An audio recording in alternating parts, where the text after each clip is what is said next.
Allez, aujourd'hui, on s'attaque à un sujet aussi complexe que fascinant, le pervers narcissique.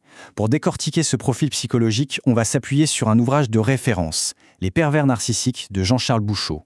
Ce livre va nous servir de guide pour comprendre qui ils sont, comment ils fonctionnent et surtout, comment on peut leur échapper. Cette phrase de Bouchaud, elle dit tout. C'est vraiment le cœur du problème. Ce paradoxe incroyable entre une façade charmante, séduisante, presque parfaite, et un intérieur complètement froid, calculateur, sans la moindre empathie. C'est cette dualité qui est si déroutante et qui le rend au final si dangereux. D'accord.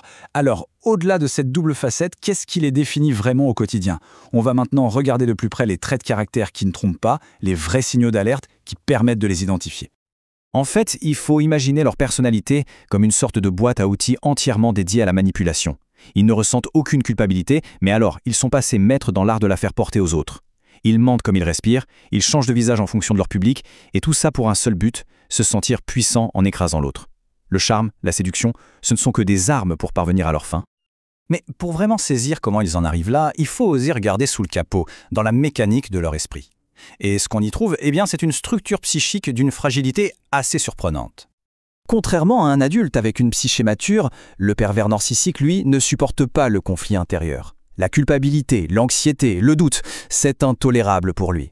Du coup, tout son système de défense est construit pour une chose, exporter cet inconfort, le projeter sur quelqu'un d'autre. Et pour réussir ce tour de basse-passe, ils utilisent un mécanisme qu'on appelle le clivage. C'est simple, leur personnalité est littéralement coupée en deux. D'un côté, il y a le bon soi, l'image parfaite qu'ils montrent au monde, c'est le Dr Jekyll. Et de l'autre, il y a tout le négatif, tout ce qui est inavouable, la rage, la honte, c'est le Mr Hyde.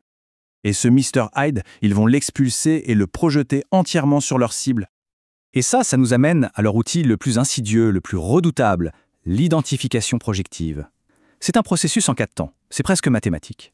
D'abord, ils ressentent une pulsion inacceptable en eux. 2, ils la nient en bloc, non, ce n'est pas moi. 3, ils l'attribuent à la victime. Et 4, l'étape finale, ils attaquent la victime avec violence pour cette même chose qu'ils n'ont pas supportée en eux. C'est un mécanisme absolument diabolique. Bon, on a vu la mécanique interne, maintenant parlons de leur arme de prédilection, les mots. Parce que pour le pervers narcissique, il faut bien comprendre que le langage, ce n'est pas fait pour communiquer. C'est un instrument de pouvoir, fait pour semer la confusion et pour dominer. Écoutez bien cette phrase, elle vient du livre. C'est un cas d'école. Je t'aime, mais j'étais mal avec toi.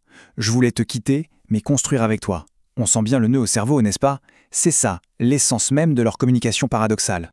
C'est ce qu'on appelle une double contrainte, un piège mental parfait. Quoi que la victime fasse, quoi qu'elle dise, elle a tort.